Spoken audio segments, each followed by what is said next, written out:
Sample pack pricing. What loops, one-shots, and full construction kits are actually worth. A 10-loop pack and a full multi-track construction kit shouldn't wear the same price tag. Here's how to size each one correctly. Most producers price sample packs the same lazy way. Pick a round number that feels roughly fair. Slap it on everything from a 5-loop freebie adjacent pack to a fully mixed 40-stem construction kit, and hope the market sorts it out. It doesn't. A flat price across radically different content types either scares off buyers on your smaller drops or, far more often, quietly undercharges you on the big ones. The exact packs that took the most hours, the most gear, and the most creative risk to make. Sample pack pricing isn't one number. It's a formula. And once you see the inputs, you'll never price by gut feel again. Why flat pack pricing is quietly costing you. Think about what actually goes into a one-shot kick pack versus a full construction kit. The kick pack might be an afternoon of resampling hardware and running it through a chain, real work, but bounded. The construction kit is a finished, mixed idea. Drums, bass, melodic layers, a top line, all split into stems, tagged with BPM and key, and arranged so a buyer can drop it into their door and have a usable song skeleton in 10 minutes. That's not 20% more work than the kick pack. It's often 5 to 10 times the work, and it solves a completely different problem for the buyer. They're not buying textures, they're buying a shortcut to a finished track. When you charge $15 for both because that's what my packs cost, you're not being consistent.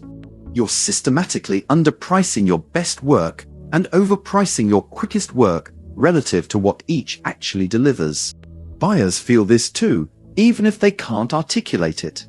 A construction kit priced like a one-shot pack reads as either suspiciously cheap or like you don't understand your own product's value, and both hurt trust.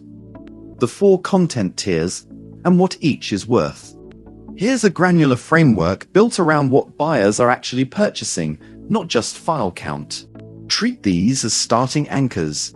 Adjust up for genre demand. Trap and hyperpop drums move differently than lo-fi textures, and your own track record. The math buyers actually do. Serious producers unconsciously price check your pack against studio time. If your construction kit saves someone 4-6 hours of programming, arranging, and mixing, a $60 price tag is cheap relative to their hourly value, even if it feels high compared to your 12 one-shot pack. Anchor price to time saved, not to how the pack compares to your other products. The multiplier that matters more than track count. Licensing.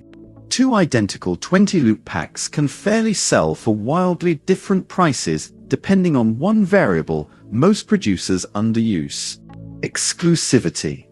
A non-exclusive license sold to unlimited buyers should be priced lower per buyer because you're spreading your production cost across everyone who ever buys it. A limited run or exclusive license, where only one or a handful of artists can ever use those sounds, commands a real premium because you're selling scarcity, not just audio. Standard non-exclusive license. Your baseline price from the table above, sold to unlimited buyers. Limited license, capped at 5,100 sales, then retired. 1. 5-2x baseline. The pack becomes finite. Exclusive one buyer license. 5-10x baseline as a single transaction. Usually sold via direct inquiry rather than storefront checkout. Producer credit required versus royalty-free. Royalty-free, no credit, no split, should price higher since it removes friction for the buyer. If you've never sold an exclusive license, it's worth testing on your best kit. Even a handful of artists actively looking for a signature sound will pay a real premium to know nobody else can have it. List it as a separate, clearly labeled product rather than burying license terms in fine print. Clarity here builds trust and prevents disputes later. Bundling. The lever that outperforms raising a single price. Once you have 3 or 4 packs live, resist the urge to just raise your best seller's price to capture more revenue. It works, but it caps out fast and risks conversion drop-off. A better lever is a bundle. Package 2-3 related packs. Say, a drum one-shot pack plus a matching loot pack plus a construction kit in the same genre at roughly 25-30% off the sum of individual prices. This does two things flat pricing can't. It lifts your average order value, and it gives budget-conscious buyers a reason to spend more instead of picking your cheapest option and leaving. Pick packs that share a genre, tempo range, or sonic theme so the bundle feels curated, not random. Price the bundle so the construction kit inside it still reads as the anchor value, not an afterthought. Name it around the outcome, complete drill producer kit, rather than just bundle. Set a time-limited, a hushfreck discount code for launch week to create urgency without permanently discounting. Add the bundle as a visible upsell block on your individual pack pages, not just a standalone listing. Building this into your storefront without overcomplicating checkout. None of this granular pricing matters if buyers can't quickly tell what they're getting for what price. This is where your storefront structure does real work. If you haven't already, create your store and set up separate product listings for each content tier rather than one generic sample pack catalog page. A one-shot pack, a loot pack, and a construction kit should each have their own listing with their own cover art, price, and description of exactly what's inside, file count, format, key BPM tags, license terms. Delivery is the other half of the experience, and it's handled for you. Once a buyer checks out, they get an instant secure download link on screen and by email, no manual file sending, no waiting on you to wake up and hit send. For construction kits especially, where files can run large with stems and MIDI folders, that automatic delivery removes a friction point that used to make buyers nervous about paying for bulkier packs in the first place.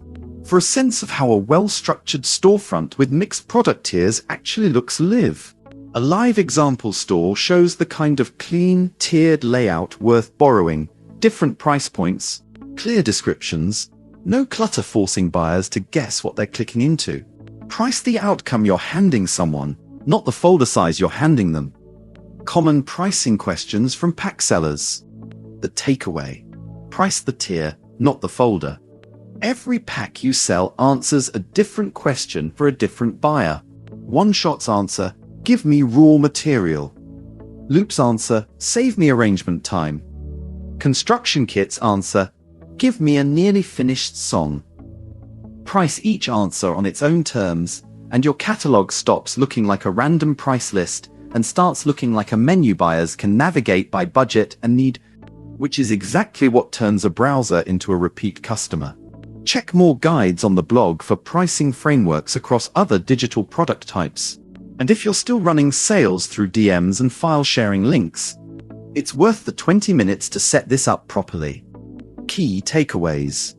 Price by content type, not pack size alone. One-shots, loops, stems, and full kits each carry a different value per item. Construction kits, multi-track, key labeled, stems separated, deserve 3 to 6x the price of a basic loop pack, not 5x. Exclusivity and licensing terms move price more than track count does. Unlimited use non-exclusive versus limited buyer exclusive can double a fair price bundle strategically. A mid-tier bundle of 2-3 packs almost always outsells raising your best single pack's price. Your storefront should carry tiers, not one price. Pricing. Pro Planner. Tools like discount codes and content blocks make tiered selling painless. Start your creator store free at store.fan.